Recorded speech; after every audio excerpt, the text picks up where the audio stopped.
नमस्ते, आपके साथ मैं हूं जयप्रकाश शर्मा और आप देख रहे हैं यूपी मांगे उत्तर। लाइन पढ़ लीजिए, आज का मुद्दा क्या है उससे समझ में आ जाएगा। धर्मांतरण की हॉरर कहानी आपको दिखाएंगे। जी हाँ, और धर्मांतरण की हॉरर कहानी में क्या कुछ बड़ा खुलासा है ये बताएंगे। धर्मांतरण एपिसोड में जैसे जैसे जांच आगे बढ़ रही है, खौफनाक खुलासे हो रहे हैं, एक एक सच सामने आ रहा है। कैसे धर्मांतरण के धंधेबाज गैर मुस्लिमों का धर्मांतरण करते थे और लड़कियां खास टारगेट पर होती थी। आगरा टू बलरामपुर ऐसे ऐसे सच देखने को मिल रहे हैं जो ऑल इंडिया साजिश का खुलासा करते हैं। वहीं छांगुर मामले में आज प्रेस कॉन्फ्रेंस कर पीड़िताओं ने कई सारे राज खोले। पहले रिपोर्ट देखिएगा, फिर हमारे साथ तमाम मेहमान जुड़ेंगे और जानेंगे कि आखिरकार ये कैसे एक नेक्सस था, कैसे एक ग्रोह था जिसका मकसद सिर्फ हिंदुओं लड़कियों का धर्म परिवर्तन कराना था। धर्मांतरण की सबसे हॉरर कहानी।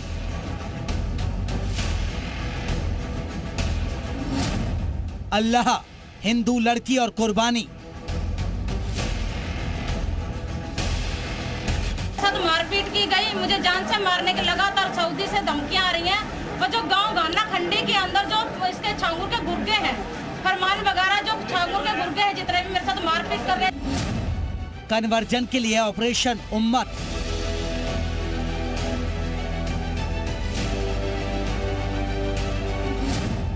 जिसने वीडियो देखा समझो फंस गया।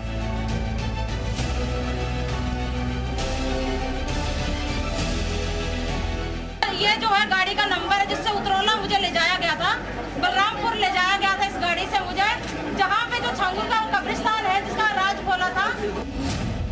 कब्जा, बाजार, धर्मांतरण के हथियार।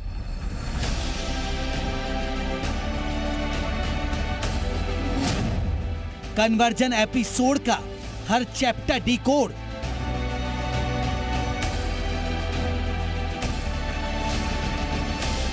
क्या वहाँ पर क्या कोई धर्म परिवर्तन? बिल्कुल धर्म परिवर्तन भी चल रहे हैं सर वहाँ। धर्मांतरण साजिश के कितने शैतान।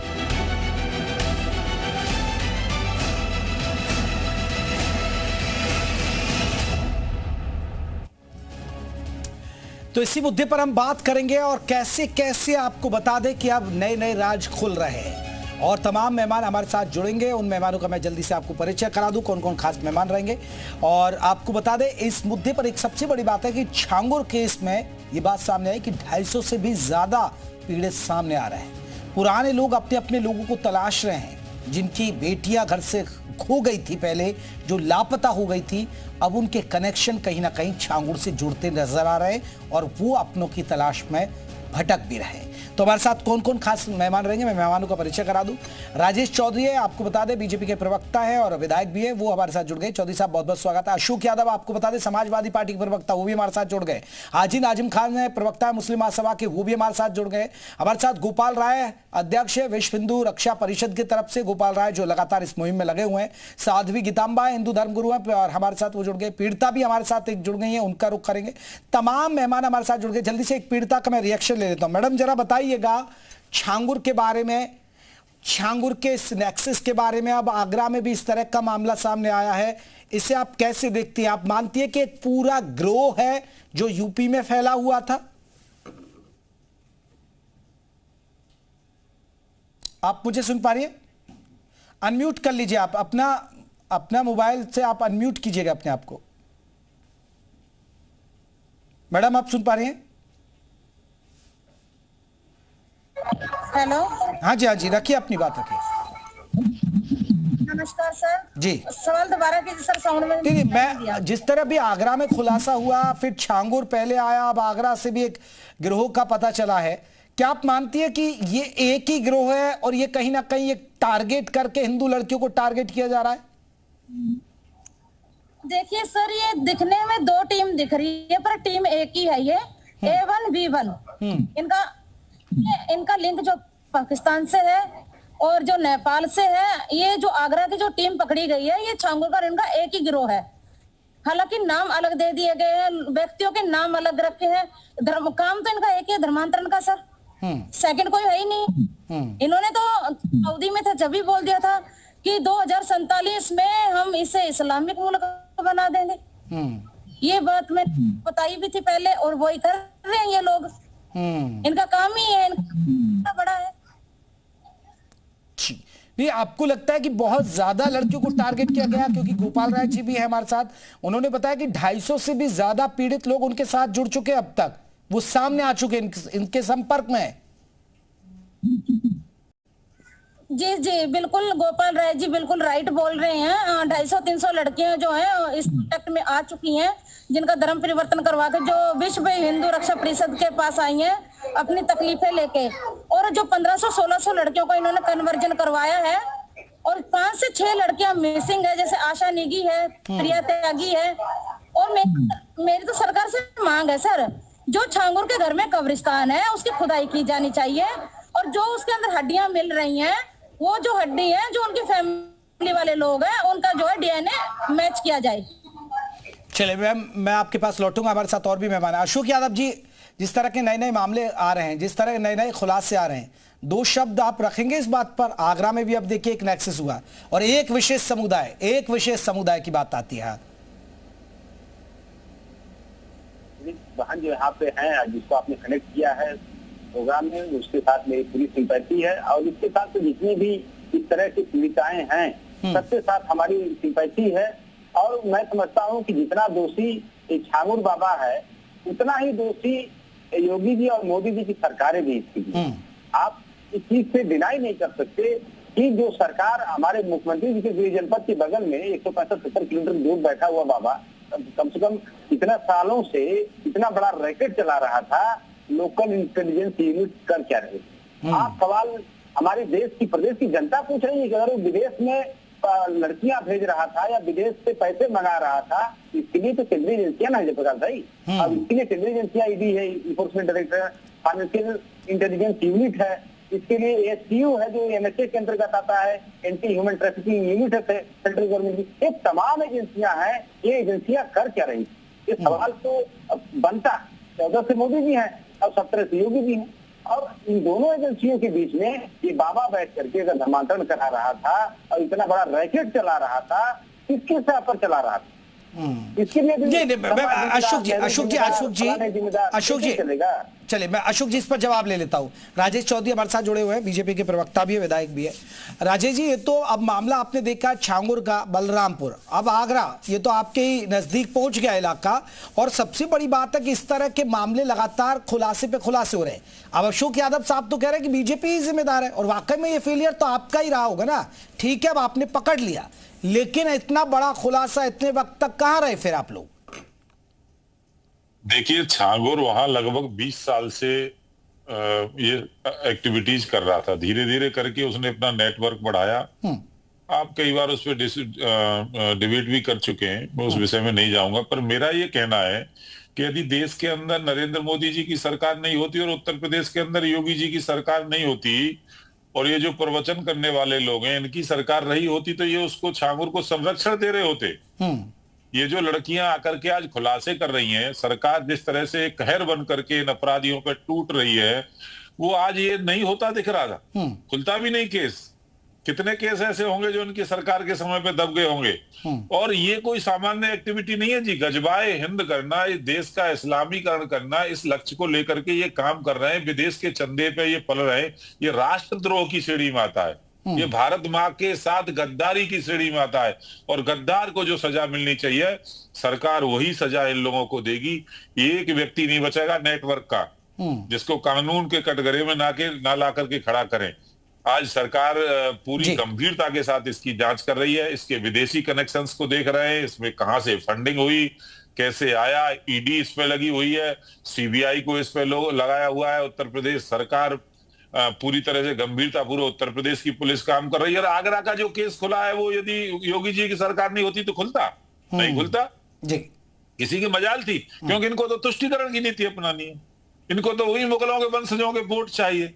ये वोट की राजनीति करने वाले लोग, आज न्याय की सरकार है, आज निष्पक्षता के साथ काम करने वाली सरकार है, इसीलिए हो रहा है, नहीं तो नहीं होता। अब कोई व्यक्ति छद्म वेश में आकर के उसने धारण किया धार्मिक स्वरूप, यदि उससे पहले कार्रवाई करते और ये सबूत हमारे हाथ में नहीं होते तो सबसे पहले समाजवादी पार्टी सरकार ही आकर के पार्टी आकर के बवाल करती। बिल्कुल। कहती देखिए अल्पसंख्यकों पर अन्याय हो रहा है, अत्याचार कर रहे हैं, उनके साथ भेदभाव कर रहे हैं, ये वही लोग हैं, ये भाषा बोलने वाले लोग हैं जो आज कार्रवाई की मांग कर रहे हैं, जो आज हम पर उंगली उठा रहे हैं, वो देखे 3 उंगली उनकी तरफ जाती है। चलिए मैं इस पर जवाब लूंगा, मैं लौटूंगा आपके पास। हाजी नाजिम है, आपको बता दें हाजी नाजिम खान प्रवक्ता है मुस्लिम महासभा के। मैं आ रहा हूं चौधरी साहब। यदि कार्रवाई होती है, हाँ। 1 मिनट में जवाब दूंगा, एक आतंकवादियों के खिलाफ भी कार्रवाई होती है तो उनके पक्ष में बोलने का काम यही लोग करते हैं, ठीक, केवल इसलिए कि वो धर्म विशेष के लोग होते हैं। चलिए मैं इस पर, ये एक बड़ा सवाल है, धर्म विशेष के ही लोग होते हैं। हाजी नाजिम साहब, अब देखिए आगरा में खुलासा हुआ, छांगुर के बारे में आप बैकग्राउंड आप देख ही रहे हैं हाजी नाजिम साहब, लेकिन एक विशेष धर्म के ही लोग क्यों शामिल है? क्या एक टारगेट किया जा रहा है कि हिंदू लड़कियों को भाई धर्म परिवर्तन कराना है हाजी नाजिम साहब? और मैंने तो देखा जिस शख्स को आज गिरफ्तार किया आगरा में, उसकी पत्नी कह रही है ये तो अल्लाह का आदेश है, इसमें क्या गुनाह हो गया, वो कह रही है हाजी नाजिम। हाँ जयप्रकाश जी, देखिए जिस तरीके से यहाँ पर बातें हो रही हैं, देखिए आगरा में जो घटना घटी, देखिए वो जांच का विषय, जांच चल रही है और जांच होने के बाद पता चलेगा कि जो जबरन धर्म परिवर्तन या किसी को अपने धर्म में लाने के लिए जो प्रक्रिया चल रही है पैसों के बल पर, ये तो जांच का विषय है। और रही बात ये, देखिए हम मजहब इस्लाम को मानने वाले हैं जयप्रकाश जी, मेरा मजहब इस्लाम कभी भी नहीं देता कि किसी का भी जबरन धर्म परिवर्तन करवा दीजिए, और ना मेरा मजहब इस्लाम किसी के जबरन धर्म परिवर्तन को स्वीकार करता। और जो अभी आपने कहा ना कि कोई मोहतरमा कह रही थी तो अल्लाह का आदेश है, वो सरासर झूठ बोलती है, वो झूठ बोलती है, उनको पता ही नहीं है। अगर जो मजहब इस्लाम को जानकार हैं, अगर अच्छी तरीके से पढ़ लिया होता, ये समझ लिया होता, वो इस तरह की बातें नहीं करते। और दूसरी बात, अभी यहाँ पर गजवाए हिंद की बातें भी चल रही थी, तो भाजपा के वक्त बहुत गजवाए हिंद की बातें करते, तो मैं इनसे पूछना चाहता हूँ कि भाई ये गजवाए हिंद की जो बातें हैं, ये आखिर आई कहाँ से? भारत के अंदर लाया कौन इस बात को? लेकिन भारत का नागरिक जो है, हाजी नाजिम भारतीय है और भी समाज के लोग हैं, हम तो जानते नहीं भाई गजवाए हिंद क्या होता, लेकिन आप लोग ही बार बार गजवाए हिंद की बातें करते। आखिर ये गजवाए हिंद है तो है क्या? हम लोगों को भी पता चलना चाहिए। लेकिन जिस तरीके से झांगुर की बातें होती है, तो देखिए जयप्रकाश जी, हम तो आपके मन से खुले तौर से ये कहते हैं कि जांच खुली तौर पर होनी चाहिए और जो भी दोषी हो गए झांगुर के साथ, उनको फांसी की सजा होनी चाहिए। आपको नहीं लग रहा कि क्या वाकई में मुस्लिम समाज में, सबके लिए नहीं कह रहा हूं, क्या एक नेक्सस चल रहा है? ठीक है विदेशी फंडिंग हो रही है, तो क्या बाहर के हाथों में खेल रहे हैं ये मुस्लिम समाज के कुछ बड़े बड़े लोग, छांगुर जैसे लोग? आप बताइए ना, फिर तो कुछ तो है ना खामी। हाँ जयप्रकाश जी, देखिए मैंने सीधा सा कहा कि यहाँ कहीं ना कहीं इंटेलिजेंसी का मामला आ जाता है। तो देखिए हम तो कहते हैं कि जांच होनी चाहिए और जांच होने पर पता चलेगा कि आखिर इन लोगों की कनेक्शन किससे है। भाई मेरा मजहब इस्लाम कभी भी इस चीज की परमिशन नहीं देता है। और ये रही बात ये, कभी मैंने एक पीड़ित महिला को सुना था, पीड़ित महिला ने जिस तरीके के बयान दिया है, तो मैं ये कहना चाहता हूँ, क्या ये पीड़ित महिला ने जिस तरीके का बयान दिया, तो पहले इस पीड़ित महिला को आना चाहिए था। भाई 2014 से ये खेल चल रहा है, जो बता रहे हैं कि 2014 के से आज 2025 लगभग 11 साल के करीब हो गए, ये झांगुर इतना पनप कैसे गया? तो मैं तो ये कहना चाहता हूँ जयप्रकाश जी, जो भी पीड़ित महिला है वो भाई खुल के आइए और बताइए। पीड़ित से पूछता हूँ, ये एक हाजी नाजिम कह रहे हैं, मैं आपसे मैडम यही जानना चाह रहा हूँ, जो हाजी नाजिम साहब कह रहे हैं कि आपका इतने दिन क्यों नहीं आप चुप? जी मैडम आपसे ही पूछ रहा हूं, मेरा सवाल आपसे ही है। ये कह रहे हैं कि आप इतने दिन क्यों चुप रहे?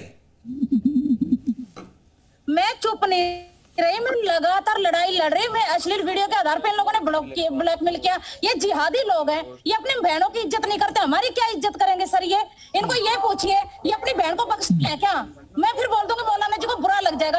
1 साल से लड़ाई लड़ रही हूँ, लगातार लड़ रही हूँ। मेरी फेस की हालत देखते हैं, 5 टाइम जानलेवा हमले हो चुके मेरे ऊपर, और ये बोलता है चुप थी। मैं चुप नहीं थी, पुलिस प्रशासन बिका हुआ था, उसकी वजह से, कुछ हमारे नीचे के जिला स्तर के पुलिस अधिकारियों की वजह से जो फंडिंग करते हैं, और ये बोलते हैं चुप थी मैडम। मैडम चुप नहीं थी, मैडम को बिल्कुल मारने की कगार पे कर दिया था। मेरे को 5 टाइम मेरे पे जानलेवा हमले हो चुके हैं, ये देखिए। मैं जवाब दूंगा मोहतरमा के।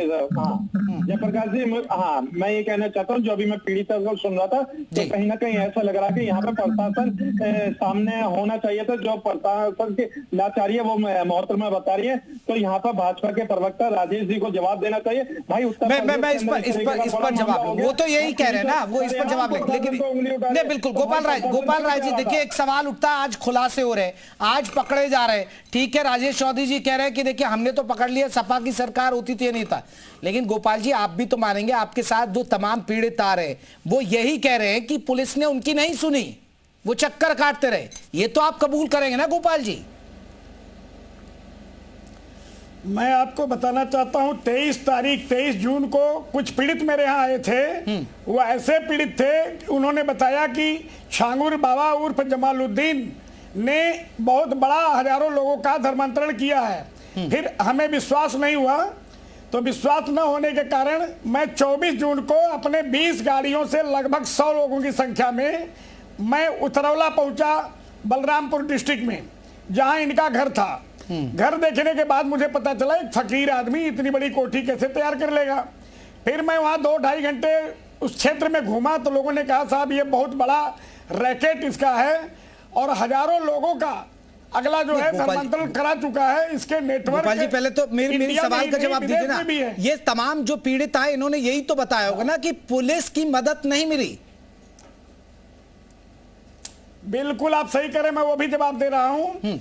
देखिए योगी आदित्यनाथ जी की सरकार बहुत बढ़िया है, लेकिन ये पुलिस कर्मी क्या होते हैं, चौकी इंचार्ज से लेकर के थानाध्यक्ष तक इतना होते हैं कि अगर कोई पीड़ित व्यक्ति जाता है, एक एप्लीकेशन देता है कि मेरे साहब इन्होंने ऐसे ऐसे किया, और वो व्यक्ति क्या करता है कि तहरीर रख लेता है, और रहने के बाद फिर विरोधी को बुलाता है, आरोपी को बुलाने के बाद आरोपी से साठ-गांठ हो जाती है, उसमें 25,000, 50,000, 10,000 जैसा केस है, वो ले करके पीड़ित को ही कहता है कि तुम्हारे खिलाफ मुकदमा कायम होने जा रहा है, और पीड़ित अगर नहीं बैठा तो निश्चित रूप से उसके खिलाफ मुकदमा कायम हो जाएगा।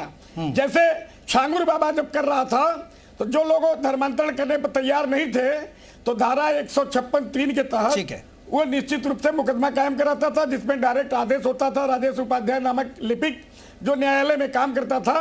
तो हम ये सारी चीज जानकारी करने के बाद मुख्यमंत्री जी को हमने दिया, और मैं मुख्यमंत्री जी को बधाई देता हूं कि मुझे जब इस घटना की जानकारी हुई है, जब मैं दिया 20 घंटे के भीतर छांगुर गिरफ्तार हुआ। चलिए ये एक अच्छी बात है। चलिए आप करें, मैं साध्वी की तांबाजी हमारे साथ, आपको बता दें वो भी जुड़ गए हमारे साथ, मौलाना रिजवी साहब भी जुड़ गए, मौलाना शाहबुद्दीन जी, मैं उनका भी रुक करूंगा। साध्वी की तांबाजी, आपको क्या लग रहा है, क्या हिंदू बहन बेटियों को टारगेट किया जा रहा है? क्या आपको लग रहा है कि एक बाकायदा गिरोह है जो ये साजिश के तहत ऐसा हो रहा है?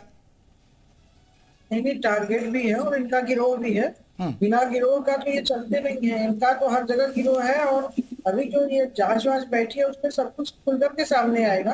लेकिन जो पीड़िता है, तो हमारे एकदम निरीह महिलाएं हैं, उनके साथ तो जो हुआ है, इसमें तो छांगुर को अब तक कड़ाव की गोली मार देनी चाहिए। वो तो हो नहीं सकता है, सब कुछ कानून में बना हुआ है। जब तक हमारी पीड़िताएं रोते रोते अपना दम नहीं तोड़ देंगी, तब तक इनके साथ न्याय नहीं होगा। तो समस्या ये नहीं, समस्या ये है कि जो हमारे यहाँ थाना, चौकी, पुलिस, तो एक सिस्टम चला है, वो सिस्टम कहीं सुनता ही नहीं है। वो महिला जो बोल रही है बिल्कुल सही बोल रही है, कोई सिस्टम नहीं सुनता है। समाज तो इनको पहले ही बहिष्कृत कर देता है कि तुम वहां से आ रही हो। तो इस तरह से हमारे महिलाओं के साथ अगर देखा जाए तो अन्याय तो हो ही रहा है। और इसमें विशेष रूप से अगर कहीं भी प्रशासन साथ देता तो शायद ये नहीं हो पाता जो हो रहा है, क्योंकि प्रशासन का इसमें योगी जी या मोदी जी घर घर थोड़ी जाएंगे। यहाँ थाना, पुलिस, चौकी सब कुछ बना हुआ है, लेकिन वहाँ सुनवाई ही नहीं हो रही महिलाओं की। और सुनवाई नहीं हो रही, गैंग बढ़ता चला जा रहा है। और गैंग बढ़ाने का काम अगर कोई कर रहा है तो हमारे ही इर्द गिर्द के लोग कर रहे हैं। और हमारे इर्द गिर्द के लोग तो हैं, वो कहने को तो हिंदू हैं। मौलाना शाहबुद्दीन से मेरा एक रिएक्शन। सर, इस्लाम में ऐसा होता है कि लोग गिरोह बनाकर धर्म परिवर्तन कर रहे हैं, फंडिंग ले रहे हैं, फिर सवाल नहीं उठेंगे क्या मुस्लिमों पर? देखिए मुहतरम, आपने जो इस्लाम के हवाले से जो सवाल किया है उसका जवाब ये है कि अल्लाह ताला कुरान में इरशाद फरमाता है, ला इकराह फिद्दीन क़द तबय्यन रुश्द। इसका उर्दू में मतलब ये है कि दीन में ज़बरदस्ती नहीं है। और पैगंबर इस्लाम का जीवन पूरा पढ़ जाइए, उन्होंने कभी भी किसी को लालच दे करके, दबाव दे करके या किसी भी प्रेशर में किसी का मजहब तब्दील नहीं कराया। और यहाँ तक कि जो खलीफा थे पैगंबर इस्लाम के उत्तराधिकारी हजरत उमर फारूक, उन्होंने उनका जो पेशकार, उनका जो खादिम था वो तो खुद गैर मुस्लिम था, वो खुद गैर मुस्लिम था। और एक घटना मैं बताऊं, पैगंबर इस्लाम का दौर था और इस्लामी रियासत बन चुकी थी, तो वहां पर एक गैर मुस्लिम का कत्ल एक मुसलमान ने कर दिया। अब उस वक्त थे चंद मुसलमान, मगर पैगंबर इस्लाम के दरबार में जब ये बात आई तो उन्होंने इंसाफ पर मबनी फैसला किया। इंसाफ और आदल का ही मिसाल कायम करते हुए उन्होंने उस मुसलमान की रियायत नहीं की कि ये हमारा अनुयायी है और चंद मुसलमान हैं, तो कोई रियायत नहीं की। और साफ साफ उन्होंने आदेश दिया कि कत्ल का जवाब जो है, बदला कत्ल है। तो उस मुसलमान को उस गैर मुस्लिम के कत्ल के, अब इस पर तो कहिए ना सर, ठीक है वो तो आप इतिहास बता रहे हैं, लेकिन ये हो क्या रहा फिर? अब जो देखिए छंगूर बाबा ने जो कुछ किया, अब छंगूर निकल गया, अब आगरा में ये खुलासा हो गया। अब जो भी इस कैटेगरी में जो लोग भी आते हैं, छंगूर बाबा हो या ये जाकिर नाइक हो वगैरह वगैरह, तो ये जो लोग भी हैं ये इस्लामी उसूलों के खिलाफ काम कर रहे हैं, गैर कानूनी भी काम कर रहे हैं। तो इनके खिलाफ कानूनी चाराजोई होना चाहिए, जांच पड़ताल होना चाहिए कि कहीं ऐसा तो नहीं है कि इनका जो है वो कोई सरपरस्ती कोई संगठन कर रहा हो और वो संगठन जो है आतंकवादी गतिविधियों में लिप्त हो। तो इसकी जांच पड़ताल बहुत ज़्यादा ज़रूरी है। और ये बात अभी जो मुझसे पहले मोहतरमा कह रही थी और उससे पहले एक साहब और कुछ कह रहे थे कि पुलिस नहीं सुनती। एक पीड़िता जो है वो चिल्ला चिल्ला के तकरीबन 6 महीना तक वो दौड़ भाग करती रही और उसके बाद जो है वो थाना पुलिस कोर्ट कचहरी का चक्कर लगाते रहे, मगर किसी ने सुनवाई नहीं की। तो देखिए ये योगी आदित्यनाथ जी की हुकूमत में नाक के नीचे इस तरीके से काम हो रहा है, तो कहाँ है लॉ एंड ऑर्डर, कहाँ है तहकीक और तफ्तीश? ये सवाल राजेश जी देखिए घूम फिर के वही बात है, आप ठीक है, क्योंकि हालांकि देखिए विपक्ष तो बोलेगा नहीं क्योंकि एक विशेष वर्ग के वोट का सवाल है। तमाम मुस्लिम धर्मगुरु हैं वो ये कहेंगे भैया सरकार कहाँ सो रही थी, पुलिस कहाँ सो रही थी, अगर इतना बड़ा नेक्सस फैला लिया, ऐसे अगर हिंदू लड़कियों को बहला फुसला है। तो चौधरी साहब अब देखिए खुद जो लड़ाई लड़ रहे हैं, जो पीड़ित है वो मानते हैं कि हाँ पुलिस नहीं। आपको नहीं लग रहा कि अभी पुलिस पर थोड़ा सा भी आपको सख्ती दिखाने की जरूरत है? आपने धर्मांतरण का कानून है, अच्छी बात है, 2021 में आपने कराया, 24 में उसमें खुद संशोधन कर दिया, लेकिन फिर भी ये खेल हो ही रहा है ना फिर चौधरी साहब? देखिए ये बहुत पुरानी बीमारी है, इसको समय लग रहा है सही होने पर, हम ठीक करके ही दम लेंगे। और जहां तक बात कर रहे थे धर्मांतरण की, मैं इनको पूछना चाहता हूं, जो भी बंधु हमारे मुझसे पहले बोल रहे थे, मैं उनका नाम नहीं सुन पाया हूँ संयोग से। हाजी नाजिम है, हाजी नाजिम। औरंगजेब ने तो पूरा तलवार के दम पे धर्मांतरण किया, अकबर ने तो पूरा बहका करके फरेब करके झूठ बोल के ही धर्मांतरण इस देश के अंदर किया। ये कौन सा मजहब है, ये कौन सा इस्लाम है जो झूठ बोल करके करता है? और एक हमारे जवाब दूंगा, हिंद की बात कर रहे थे गजवाए, जब प्रकाश जी मैं जवाब दूंगा, देखिए राजेश जी के हर सवाल का जवाब दूंगा। सुनिए ना, बीच में मत बोलिए, सुनिए भाई, सुनिए। हाँ नहीं आपके सवाल का जवाब दूंगा, आपने जब काउंटर की बात करी। हाँ तो अपने समय में देना ना, मेरे समय में थोड़ा बोलेंगे आप भाई, आप अपने समय में दीजिएगा। गजवाए हिंद 1947 में पाकिस्तान के रूप में हुआ, बांग्लादेश के रूप में हुआ। गजवाए हिंद वो है जो कश्मीर से कश्मीरी पंडितों को रातों रात भगा दिया, मुल्लों ने मस्जिद के अंदर से बांग दी कि अपनी बेटियों को यहाँ छोड़ जाओ और चले जाओ, या जिंदा रहना तो नहीं तो इस्लाम को ग्रहण कर लो। गजवाए हिंद वो है जो बंगाल के अंदर हो रहा है, गजवाए हिंद ये है जो बलरामपुर के अंदर हो रहा था, गजवाए हिंद वो है जो आगरा के अंदर पकड़ा गया। इस देश के इस्लामीकरण में अंतरराष्ट्रीय स्तर पर बहुत बड़ी ताकतें लगी हुई थी। ये सरकार आने के बाद 2014 के 2017 में यूपी में सरकार आने के बाद उनको काम करने में बहुत दिक्कत हो रही है। मैं मानता हूं इस बात को, नीचे के लेवल में कोई समस्या रही होगी, प्रलोभन में आ जाते हैं लोग, पर ऐसे लोगों के खिलाफ भी सख्त कार्रवाई कर रहे हैं। उन अधिकारियों के खिलाफ भी हमने जांच बैठाई है जो मिले हुए थे इस मौलवी छांगुर से, ये मौलवी छांगुर से जो मिले हुए थे, हाँ। उसके खिलाफ भी कार्रवाई होगी। हाजी नाजिम जल्दी से, आईएएस अधिकारी हो, बड़े से बड़ा हो, छोटे से छोटा हो, किसी को बख्श मारे सरकार नहीं है, ये योगी जी की सरकार है, ये न्याय की सरकार है। हाँ देखिए जयप्रकाश जी, अभी राजेश भाई ने किस तरीके से गजवाए हिंद की डेफिनेशन दे दी। इन्होंने बांग्लादेश, पाकिस्तान, अफगानिस्तान, बलरामपुर, पता नहीं कहाँ की घटना का जिक्र कर दिया। भाई ये गजवाए हिंद नहीं है, ये पाकिस्तान के एक आतंकवादी का एक नारा है जो आप यहाँ पे इम्प्लीमेंट कर रहे हैं बार बार। भाई आपको पाकिस्तान से बड़ी मोहब्बत है भाई, बार बार आप पाकिस्तान का जिक्र कर देते हैं। भाई मैं ये कह रहा हूँ कि भारत के अंदर अगर कोई भी अगर जबरन धर्म परिवर्तन कराता है तो राजेश जी उसके खिलाफ सख्त से एक्शन होना चाहिए। अभी तक हमारी पीड़ित महिला जो हमारी बहन बेटी थी किस तरीके से कह रही थी, वो बार बार कह रही थी कि देखिए कि हमारा प्रशासन नहीं सुन रहा, पुलिस में जाते हैं तो हमारी कंप्लेंट नहीं कर रहे। तो भाई तो बताइए भाई, अगर इतने गंभीर मामले में अगर पुलिस रिपोर्ट नहीं लिखा तो आप लोग क्या कर रहे हैं? योगी जी का हम सम्मान करते हैं, योगी जी चला रहे। अरे पाकिस्तान की सरकार ने भेजा है क्या? अरे भाई क्या बोल रहे हो आप? ये कार्रवाई किसने की? उत्तर प्रदेश पुलिस ने कार्रवाई नहीं की? और तो ये नेता जिम्मेदारी है राजेश जी, शासन प्रशासन की, उत्तर प्रदेश की आवाम की सुरक्षा करने की जिम्मेदारी भाई प्रशासन ने शासन की है। अभी अगर आप इनको ये कह दे कि हाँ जी गजवाए तो भाई ये पल्ला मत झाड़िए, ये पल्ला मत झाड़िए, इस तरीके से पल्ला मत झाड़िए। हम तो ये सुन लीजिए राजेश जी, हम ये कहना चाहते हैं भाई विधायक मौलाना शाहबुद्दीन से मेरा सवाल।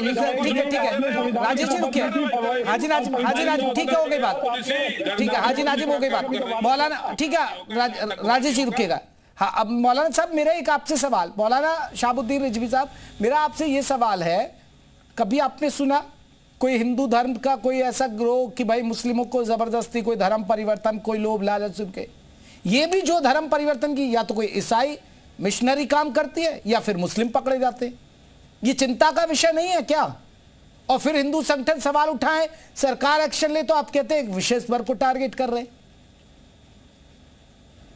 नहीं देखिए ऐसा नहीं है कि हिंदू में भी ऐसे हैं, मैं आपको नाम बता रहा हूं कि वो लोग भी इस तरह के प्रलोभन दे करके, लालच दे करके धर्मांतरण का काम करा रहे हैं। उन्होंने एक शब्द यानी पैदा कर लिया है, उसका नाम है घर वापसी। घर वापसी और धर्मांतरण दोनों की बात एक ही है, दोनों की कंडीशन एक ही है, दोनों का सिस्टम एक ही है और दोनों का मकसद एक ही है। तो बरेली में एक पंडित के शंखधर हैं, वो अगस्मुनि अखाड़े के बाबा हैं और वो धर्मांतरण कराते हैं, उसका नाम उन्होंने घर वापसी दिया। ऐसे ही धीरेन्द्र शास्त्री जी हैं, बागेश्वर धाम के बाबा हैं, उन्होंने जो है वहाँ घर वापसी का नाम दिया, एक सलमा नाम की लड़की। अरे सर जबरन थोड़े करा रहे हैं किसी से घर वापसी है। ऐसे ही अखाड़ा परिषद ने भी ऐलान किया था कि कुंभ मेले में घर वापसी कराई जाएगी। अखाड़ा परिषद ने भी ऐलान किया था कि घर वापसी कराई जाएगी। तो इस तरीके से बहुत सारी मुसलमान बना दिया गया था या किसी दूसरे धर्म में भेज दिया गया था। अरे मैं आपके बीच में नहीं बोला मोहतरम, आपके बीच में नहीं बोला, सुन लीजिए जरा, बर्दाश्त कर लीजिए, मुझे बर्दाश्त कर लीजिए, मैं बिल्कुल आपकी बात सुनता रहा हूँ, जरा मुझे भी बर्दाश्त कर लीजिए। तो इस तरह के बहुत सारे ऐसे लोग हैं जिनके मैं नाम आप मैं साध्वी की तंबा हिंदू धर्म गुरु के हिंदू लोग जो कर रहे हैं वो घर वापसी भी क्या धर्म परिवर्तन है? मुजरिम दोनों हैं, नहीं मुजरिम दोनों हैं। साध्वी की तंबा परिवर्तन नहीं कराते हैं। जो स्वेच्छा से दीक्षा देना चाहता है उसको समाज में जाकर के गुरु मंत्र दे करके, दीक्षा दे करके उनको हिंदू संस्कृतियां सिखाई जाती हैं, वो जाकर के धर्म परिवर्तन थोड़ी करवाते हैं। समझ लीजिए मौलाना साहब, ये है घर वापसी। अगर कोई हिंदू संस्कृति को स्वीकार करना चाहता है तो समाज में, घर के अंदर नहीं, आपकी तरफ बात एक ही है। अरे बात एक कैसे सर, नाम बदलकर, फरेब करके, लालच देकर बात एक कैसे हो जाएगी मौलाना साहब? विदेशी चलते एक नहीं हो सकती है, मगर और वो तो बता के करते हैं भाई घर वापसी। वीडियो नहीं बनाते, लड़कियों का शब्द अलग अलग है, बाकी काम दोनों का एक है। अरे पीड़ित अब बैठिए, अब देखिए वो कह रही है कि अश्लील वीडियो बनाकर उनको धर्म परिवर्तन कराया गया, डराया गया। चलिए ठीक है, सबके अपने अपने नजरिए में माफी चाहूंगा, मेरे पास इतना ही वक्त था। यूपी मांगे उत्तर में बस इतना ही। नमस्ते।